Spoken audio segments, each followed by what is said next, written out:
Well, it wasn't really that bad. Yes, it was. They gonna do as far as what you let them do. We are in season 2. You should be progressing. We're too old. We're 40. I'm not going back and forth with you.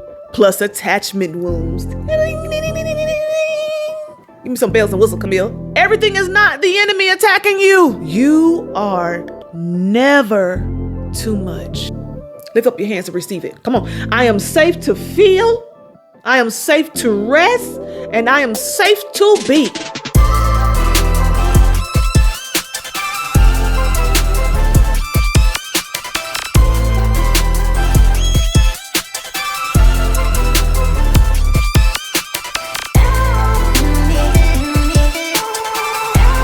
Hey, my loves, come on in.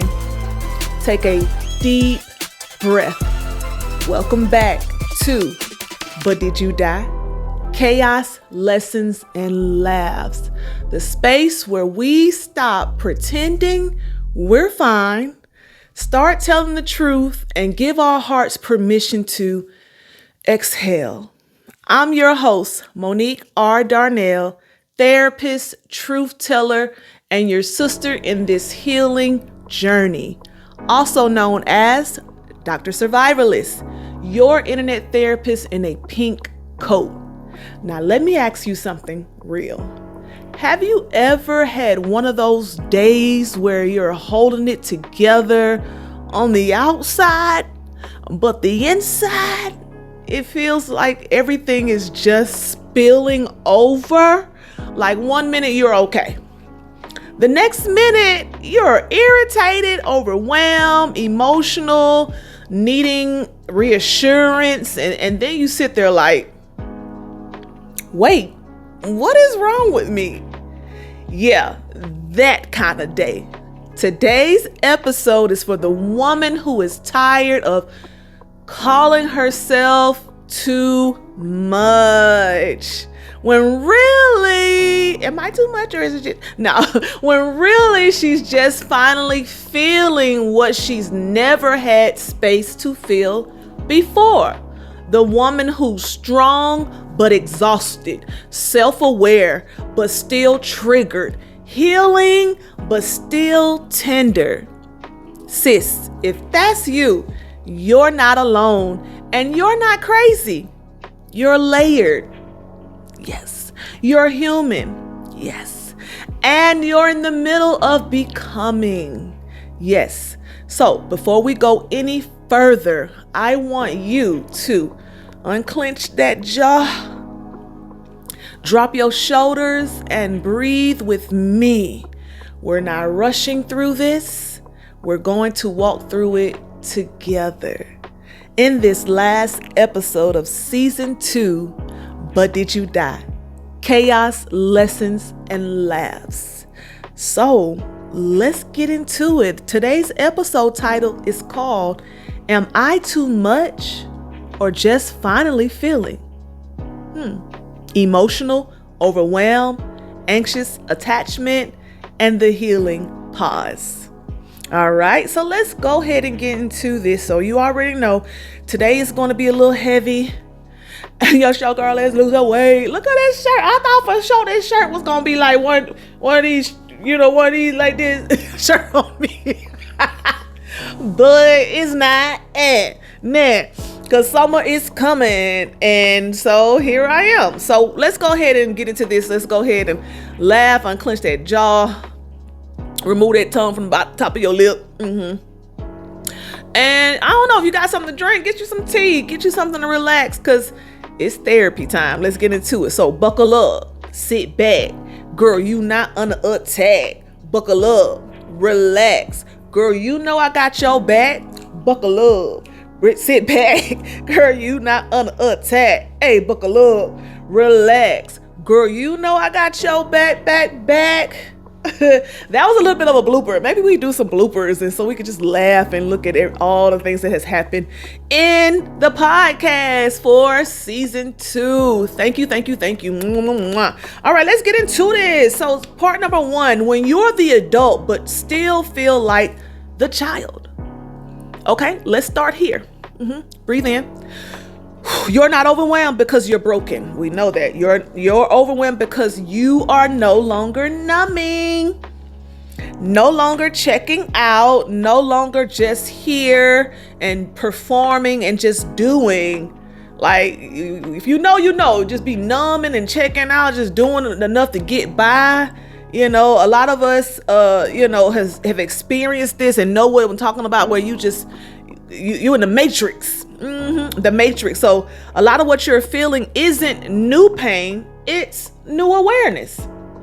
Now you're paying attention to the pain and paying attention to, that bothered me, and paying attention to the shifts in your body and the things that's going on. So, and awareness is uncomfortable when you have spent years disconnecting quickly, rationalizing your feelings, or moving on before your body could catch up. Woo! Yeah, moving on before your body could catch up. Like, like I used to tell myself, you can cry, but you got to cry out the door, because we can't stay here. You got to get up out of here. So now you're present. I don't know why my nose always get to running when I'm talking like that. It's probably because it's chilly here. Now you're present, and presence feels like intensity. So not because you are too much, but because you're finally there for your own life. So now you're finally feeling, instead of neglecting, ignoring, and abandoning your emotions, your needs, you're no longer ignoring it. So now it's like, am I too much? Just up, down, every time. Hormones. We'll get into that later. All right. This is called emotional sobriety. You're no longer bypassing, distracting, overworking productivity, or disassociating with the way you used to. Disassociating, separating yourself, checking out, numbing out. These can be signs of disassociating, not present. You don't know what, your 20s was like. You don't remember. Not funny, but funny. So now everything feels louder. Your needs, your boundaries. For my people who are people pleasers, you struggle with this because it's the pain of disappointing and other people feeling upset and conflict. It's louder. It's loud, and it's aching, and it's shaking, and make you like, what do I do? How do I? You keep moving forward. I had to lay some boundaries down recently. I felt like, what if I don't want? What if it is somewhere? What if I? And I was like, that's fear. There is no fear in love. Let it go. All right. And your emotional reactions, not because they grew, but because you stop muting them. Like, there's this thing we say in the church, don't quench the Holy Spirit, quenching it, quieting. So there are times where you hear it and it tells you, no, don't go that way. Don't do that. That's not good. Leave that man alone. And so we quench that and quiet that soft stillness in that voice. And we kind of like override it with what we want to do. So that's why I be saying to people, because you do what you want to do when you want to do. We gaslight ourselves to stay in situations that we don't need to. Well, maybe I could work. Well, it wasn't really that bad. Yes, it was. Run. Get out of that. It was that bad. Stop gaslighting yourself. Talking about, they gaslight. They're narcissists. They this and they that. And they narcissists. No, sis. People can only do what you let them do. And sometimes only they gonna do as far as what you let them do. Clock it. Not this. This is clock and this is 8. Unless this is nothing. I think this is nothing. I think it's just 8. So what's clock it? Is the clock at 8 the same? Whatever. All right. So let's talk a little bit about some journal prompts that you want to need for this part. What am I noticing now that I used to ignore? What am I ignoring? What have I ignored? These red flags, these orange flags, these green flags. What emotion feel louder since I started healing? We are in season 2. You should be progressing. And if you are not, you need to be connecting to my website to get some more support. All right, next part. This feels like bipolar, but it's really trauma, attachment, and hormones. I love this part because for so long, I had this male used to tell me, oh, you bipolar, you bipolar. No, I'm not bipolar. I just don't like the way you're treating me. I don't want to be treated this way. And so sometimes I'm happy and good. And then the next moment I'm like, no. But at that time, I did not know how to communicate and stand up for myself.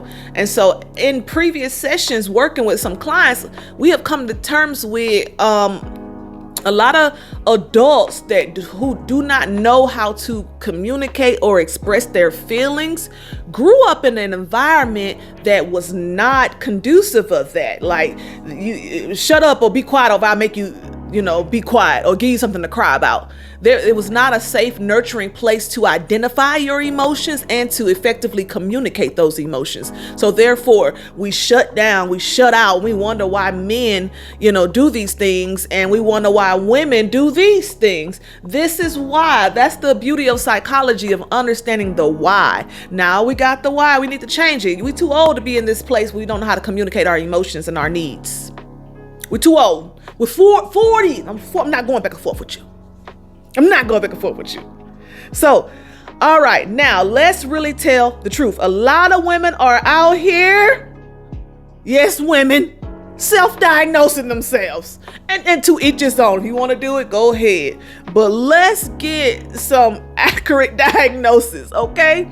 So when what they're actually experiencing is unprocessed trauma, plus hormonal shift, plus attachment wounds. Give me some bells and whistles, Camille. Right? Unprocessed trauma, hormonal shifts, and attachment. And I'm not fussing at you guys. I'm just telling you because this is where I was at. I think now I'm finally learning how to shift the things with my hormones to be able to lose weight and do what I need to do. Once I started really working on healing my nervous system, I started noticing some things, started healing that, nurturing that, calming that, providing a safe space. Therefore, I'm not overeating, not eating enough, work out, and then, crash out with food. I'm not doing it. No, I'm not really doing it. I'm not doing that in real time. I'm not doing it. I've been able to want and desire healthy food, desire healthier snacks, feel like this is enough. I'm much calmer in how I eat, and when I see food and smell it, it's no longer the cravings talking to me and controlling me. Well, how is it controlling? It tell you to eat all day. Did you eat? You didn't eat today. What you gonna do? What you gonna do? What you gonna do? What you gonna eat? Eat. Over anxiety on food, anxious and all this anxiety over what to eat, and that has come from unprocessed trauma from my childhood of having some times in our life in poverty and where we did not have enough, and it was constantly trying to figure out what were we going to eat and if I was going to eat today, or should I make sure my brothers ate. Okay, so I want to step on some church toes. Let's go. Everything is not the enemy attacking you. Ooh.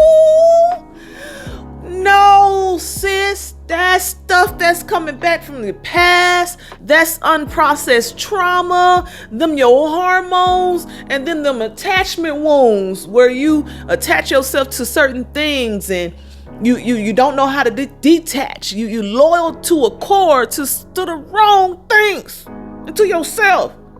Right? Come on, let's get it. Some of what you're feeling is emotional neglect. Bye-bye. Catching up with you. Thank you, Jesus. Burnout catching up with you. Come on. Now, I had, went out one day and I stayed up on the phone knowing I was supposed to be in bed the other day. And baby, it caught up with me. I knew it. And I was talking to this young gentleman and he was like, "You so tired? Why are you so tired?" And I realized, oh, I am. Maybe I need to up on my, vitamins, and I was trying to get some rest, but I hurt my shoulder. Long story short, I was sleeping a lot, but that is because I was trying to be young and grown at the same time, knowing at this big age of this beautiful age, you gotta recover. You can't be out here doing stuff. You stay up late if you want to. That's 2 days of recovery. Am I lying?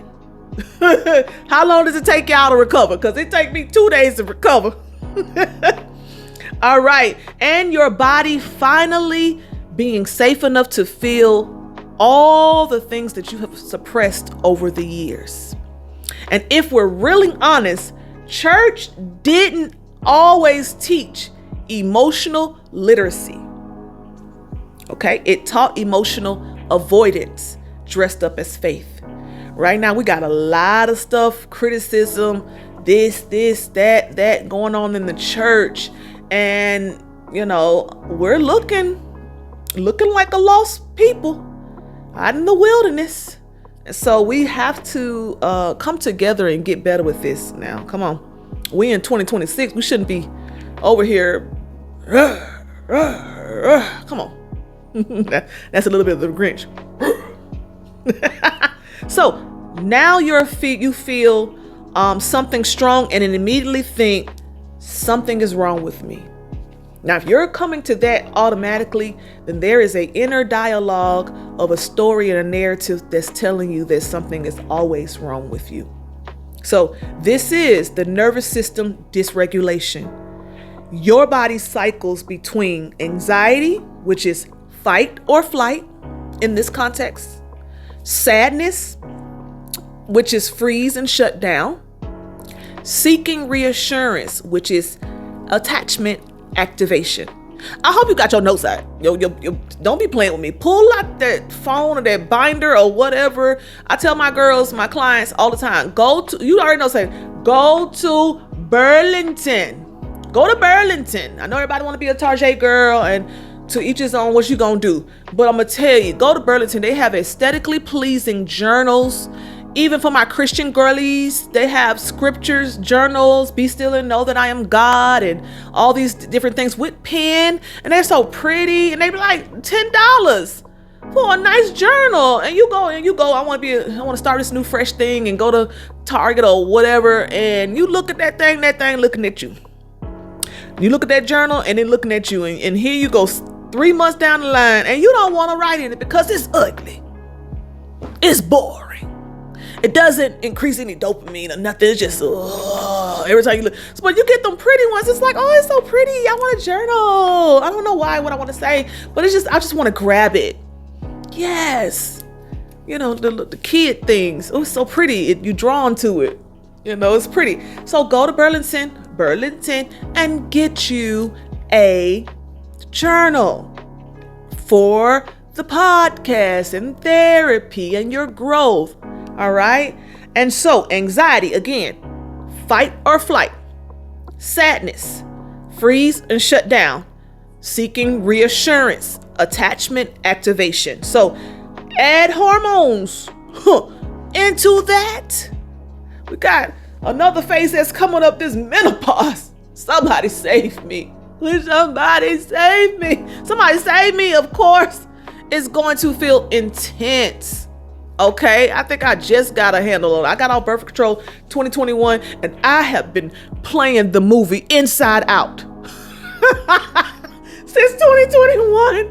What does this button do? Oh, this made me do that. I don't like this.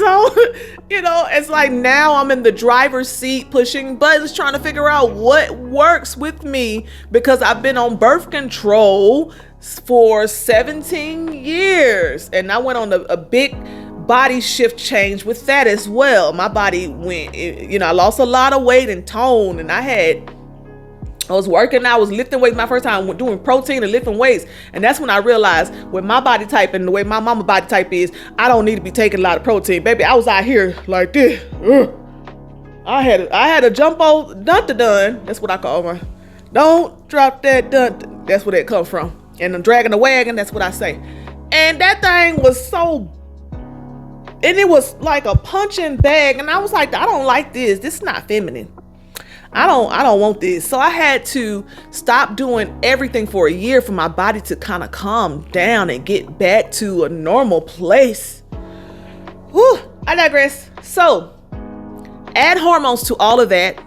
Of course, it feels intense. But intensity does not equal instability. So some affirmations, pull that out. Pull your journal out. My emotions are signals, not threats. Not threats. You don't have to listen to them. You don't have to do what they say. You just feel it, notice it, acknowledge it. Ask, what do I need in this moment? What can I give myself? You got to be able to identify what your needs are, because you're out here searching, and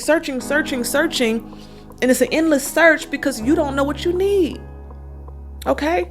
I am not unstable. I am learning my body. I can feel deeply and still be safe. So, some more journal reflections. What emotion do I judge myself the most for feeling?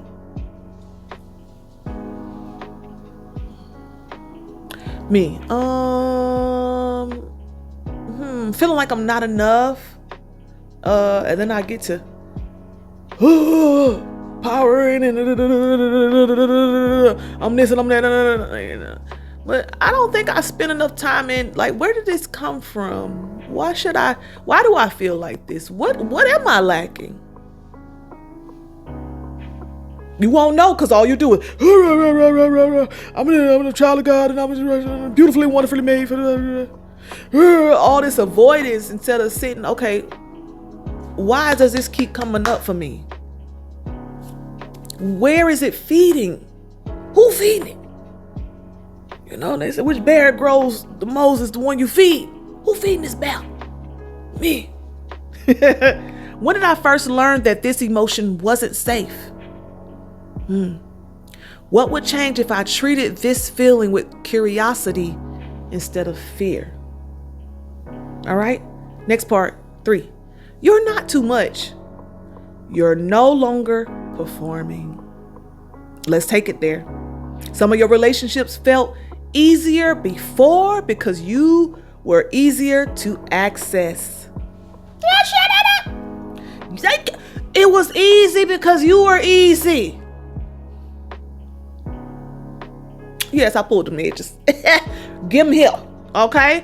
Not because they were healthier. Let's be honest. We don't want the healthier men because it's a lot more work. Because a healthy man has boundaries. He's assertive. He communicates.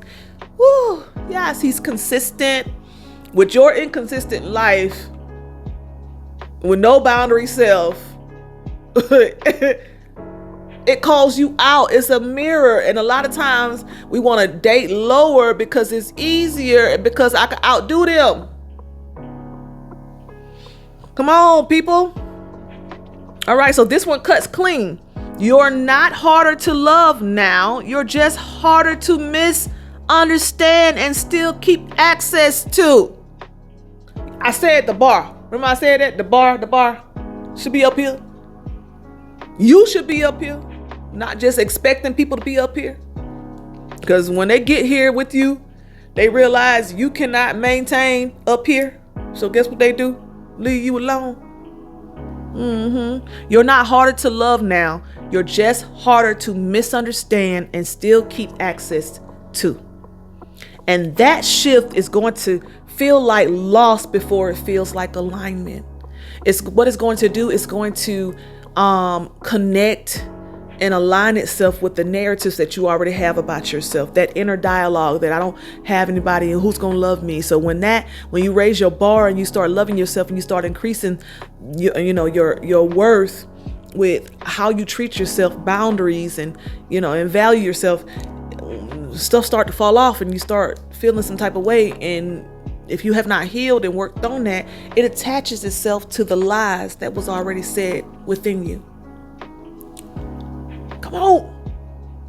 All right. So this is identity recalibration. When you stop over explaining what this used to be me. Or I used to, I just feel like and you would say and I'm scrolling for the messages and looking like what they said, and now I can't find it. Now I feel like I'm the lies, because I know now these Apple phones, you can like delete stuff and do all these other stuff. Yes, I got an Android. I'm an Android girl. You overgive, you over accommodate. So your nervous system reads it as something is off, because peace feels unfamiliar when chaos was your baseline, right? So some little somatic therapy for you on a side note that you can do. So when you feel the urge to over-explain or overgive, pause. I know you may not can catch it now, but in during, when you get this far in therapy and work and the things we're working on, you pause. Place your tongue on the top of your mouth, or the roof of your mouth, then take one slow breath. So,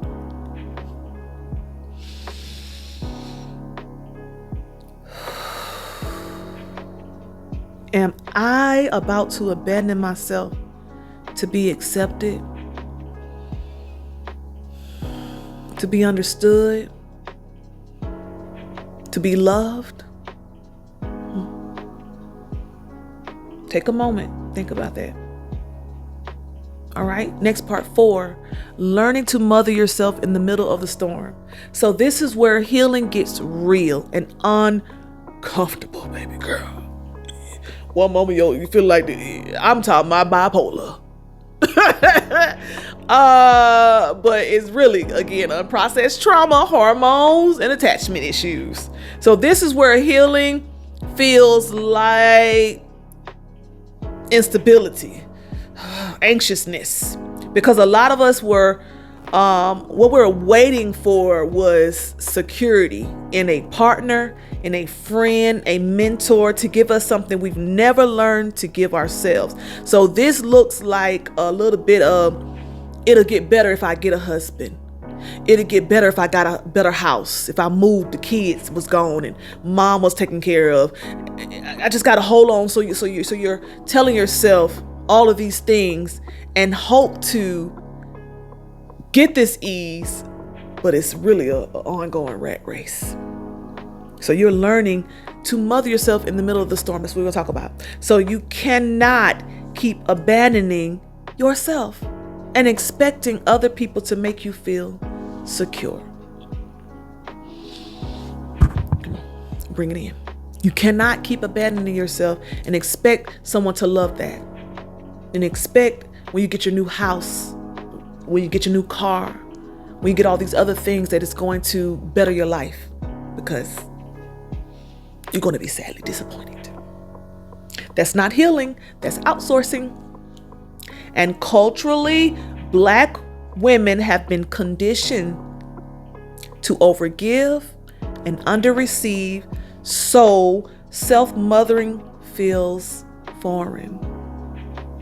Yeah, it is what it is. Let's keep moving on.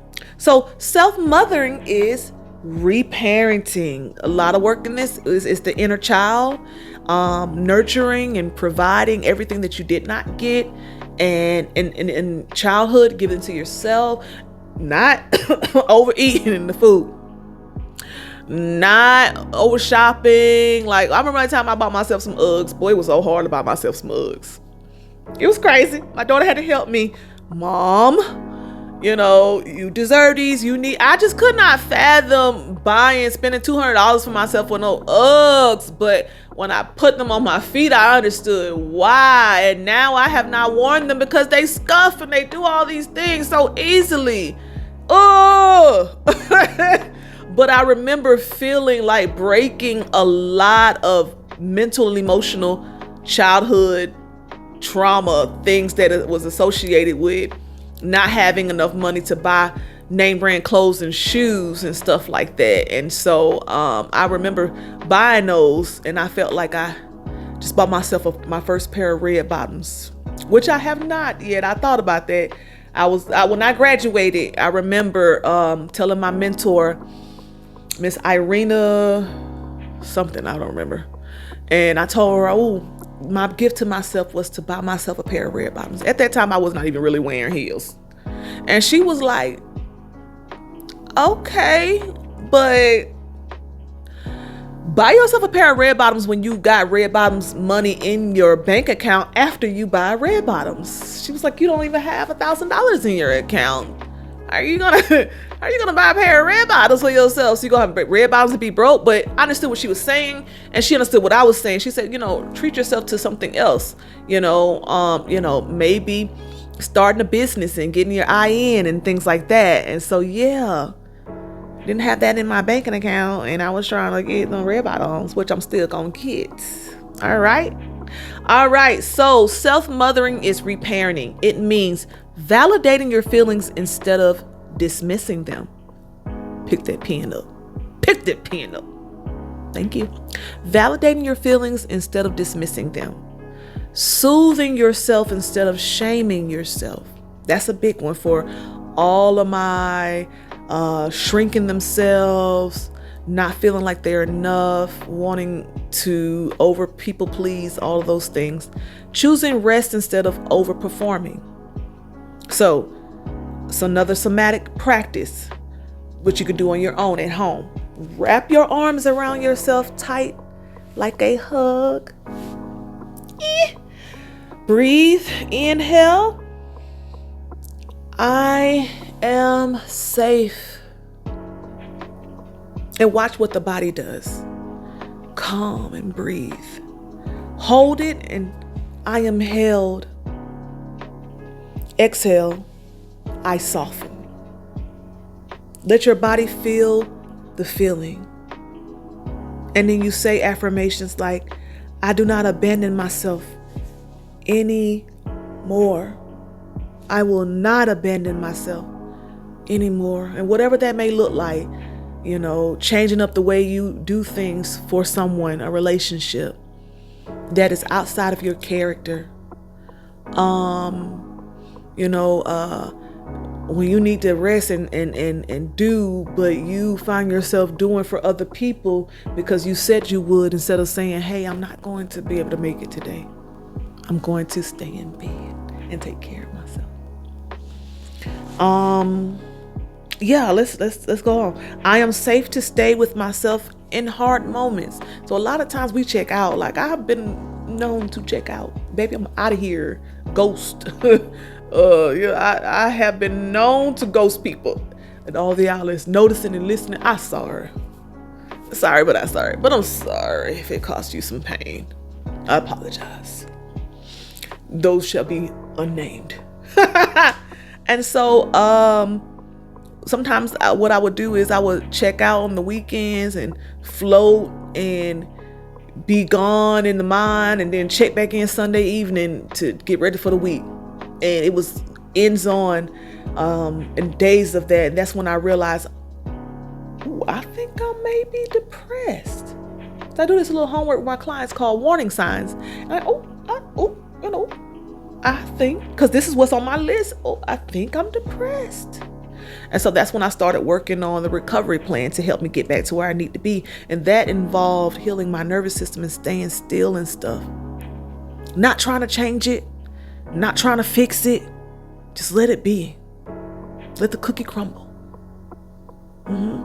I am both the woman and the nurturer I need and needed. You don't have to go out looking for things. You already have everything you need. You are already enough. Journal reflections. How do I typically respond to myself when I'm struggling? Come on, y'all. You can't tell me this ain't good stuff. Come on. I'm not leaving any meat on this bone. Is my inner voice harsh or nurturing? What would a loving response to myself sound like? Some of us don't even know what that even looked like. All our life we had to fight. Ooh, eat the cake. Eat the cake, anime. Eat it before I step on them toes. All right. Segment 4. Anchor the emotional wave. So let's reframe what you've been calling too much to what really is. All right. So the truth is, you're not going back and forth, because we're not doing it with 40. It's my 40. You're moving through layers. Healing is not linear, and it's definitely not cute. Okay? What's that little, I think it's a meme of this dog coming out of the window like this, looking like James Brown. That's what healing could look like at times. Like, baby, count me out. One day you regulated, next day you triggered. Over there eating cookies and doing whatever, calling that man about a job, That does not mean you're failing. It means your body is processing. Yeah. And sometimes change, but you're in the middle of it and you can't change because you're already in the act. So you need something that's going to snap you out of it and like catch you. Because I did it. Me and my daughter was getting to it when she was younger. Now we have a beautiful relationship, not without its hard times. But she used to be like, well, you always yelling at me. So in order for me to stop yelling at her, I didn't say anything at all. And so I squished all that in, and it made me eat. It made me binge eat because I was so frustrated and irritated and I couldn't do anything. That's what I thought. Then something spoke to me. Like, it just like whoa, why am I yelling anyway? Because you don't listen. And I gotta yell. And so, I got the revelation, but the coping mechanism was also tied to some other things in trauma that it took longer for me to get out of, but I did saw the revelation, and then the restoration came later, but it came. That's why you have to heal, people, because that's why I said it's just not linear. It's just not in this area. It's like an octopus. It's like a tree with roots. It's attached to things. Okay. All right. So this is integration. Old wounds plus new awareness equals emotional waves. Your job is not to eliminate the waves. It's to learn how to ride them without drowning. Okay. I know a lot of y'all be out there doing what you're doing and you be feeling like, drowning out there in the everyday day world. And I get it. You will feel like that. But you gonna have to find a raft or learn how to swim somehow to get out of this. There is no one coming to save you. That husband that you think, that house that you think, that job that you think, these kids that you think if I get this, I could just be fulfilled and loved and happy. No, you're going to be highly disappointed because you're looking in that for fulfillment when all of it is within. And for my Christian people, up. All right. So affirmations. I can ride this wave without losing myself. Woo! I can ride this out without, everything. When you start learning that, count it all joy when you fall into divers and temptations, you start looking at, okay, this is another level for God to show me who I can be and what I need to work on. Yes. Perspective is everything. Perception is everything. There's this thing, this statement that's out that says life is, I say life is 10% of what happened to you. I think it said life is 10%. Yeah, life is 10% of what happened to you and 90% of how you perceive it. I think that's how I say it. I don't remember when it was. I think it's the opposite. 90% and 10. I say life is 10% of what happened to you and 90% of how you look at it, how you perceive it. How you perceive it is everything. Not what happened.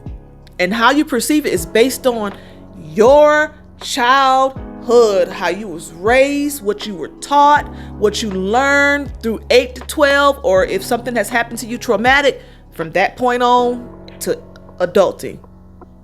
Life is 10% of what happened to you and 90% of how you look at it. So, journal. What do I make my hard days mean about me? How do I redefine emotional setbacks as growth? What evidence do I have that I am healing? And last affirmation for this, progress includes hard days. Come on. People act like They're not supposed to go through. Bounce back, adaptive, be resilient. Okay. Next part, you don't need to fix everything or every feeling. Stop mommying that man. Stop trying to fix everything because you think if you fix stuff, you are valuable. Every emotion is not a problem to solve. Sit in it. Y'all know how to sit in stuff and deal with stuff. Just be uncomfortable. It is what it is. It's part of life. You're uncomfortable. Some feelings are just feelings. They're passing through. You don't have to give it so much power. But because you're self-aware now, you're trying to analyze everything, label everything, fix everything. And that's exhausting. Just be the power of now. What's now? Now. I'm listening to that book. Yes. Now, this is overfunctioning in healing. You turn healing into another form of control because you have not let go of the attachment wounds, the trauma attached to it. You have not healed those things. But real healing includes letting things be unfinished sometimes. If they want to go ahead and leave. How did that song go? Let it go. Let it go. So somatic practice, another somatic practice you can do at home. Set a 60-minute timer and sit with the feeling. No journaling, no fixing, no reframing. Just be with it. So affirmations for this: I don't have to solve myself to be okay. Since you got everything, since you got your little degree and you know everything, what's this? I can feel without fixing. Journal. What feelings do I rush to fix? What would it look like to let them exist without changing them? All right. Next part. Restoration and reassurance. Spiritual plus emotional integration. All right. Let's bring it on home. Let's go ahead and get ready to close this out. So, gently stepping on church toes, but firmly. God is not asking you to perform strength while your soul is silently breaking. You don't have to be the strong one with him. I'm already loved. What do you say? Never build you up, so I don't have to keep pull you down. Yeah. Go listen to the song Jireh. Yes. You don't have to be the strong one with him because he created you. Why are you over here trying to do all this together? Huh? So some of us learned a version of faith that said, hold it together and God would be pleased. But real relationship says, come as you are and let me hold you. All right. So safety is not just psychological. It's spiritual because we are spirit, mind, and body. All right. When your body feels safe, it can rest. When your spirit feels held, it can surrender. A lot of y'all out here, I want to be married. I want these things, but you have not surrendered to God. No. All right. All right. And so systematic spiritual practice for this. Place one hand on your heart and say out loud to God, God, meet me here. Not where I pretend to be, not where I perform, not where I got all the answers, not where the survival Monique and the Monique that has the answer, has done this before, that can, do and get the answers. God, meet me here where I don't know what I'm supposed to do. I don't know who I am. I don't know how to do this. How do I break these things? And sit in silence for a moment.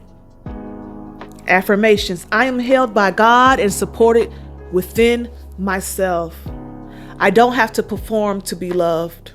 I am safe to feel, safe to rest, safe to be. Lift up your hands and receive it. Come on. I am safe to feel, I am safe to rest, and I am safe to be. Yes. All right, questions. What version of God was I taught versus what I actually need? Do I feel safe being fully honest with God? Why or why not? What would surrender look like for me today? So I know you're like, oh my God, all these questions. What does this do? What is it? It helps point you to right. It's a mirror.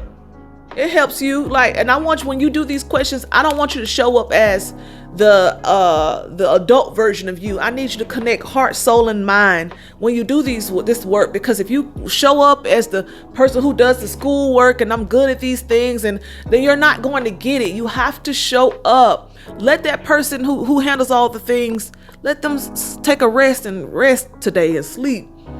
Show up vulnerable. Show up with the intention to grow and to learn yourself. All right. So we're going to get ready to close this out. Season 2. Thank you. I love you guys. Thank you for loving me back, period. Because y'all be up on here. Buckle up. Sit back. Getting on worksheets. I thank you for your comments. I thank you for the support. And so we are going to take a little bit of a break. We'll be back September. All right. So let's close this out. If nobody ever told you this in a way that your body could feel it, let me say it clear before we close this season. You are never too much. You were just carrying too much and alone. And now you're learning how to put some of that weight down. Not because you're weak, but because you're finally choosing yourself. This season showed me that I am loved, I am cared for, and you guys feeling me. You like my work. You appreciate what I'm doing.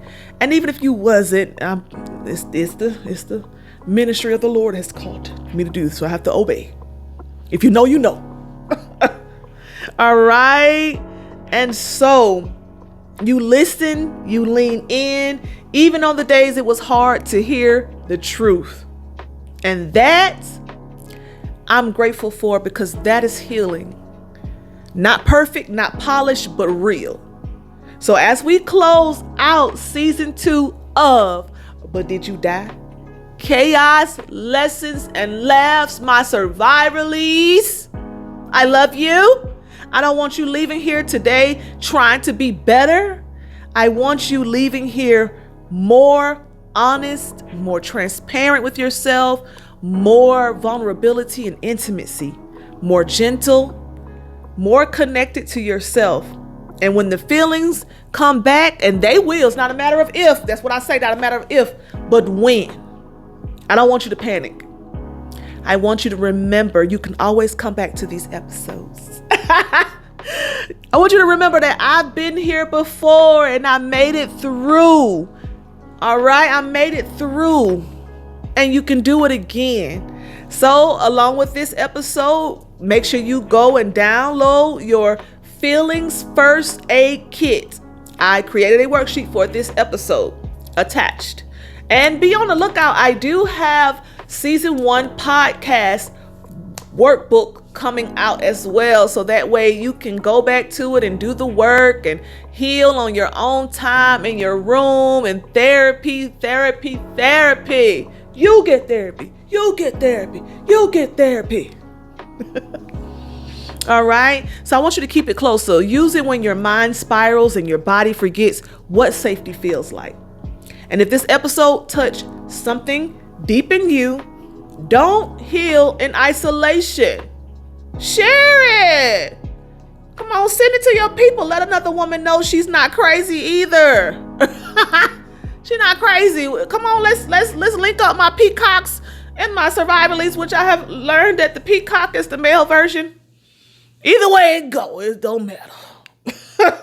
Until next season. Keep healing, keep feeling, keep choosing yourself, and never forget you survived it. This has been But Did You Die? Chaos, lessons, and laughs. Bye, Survivorly!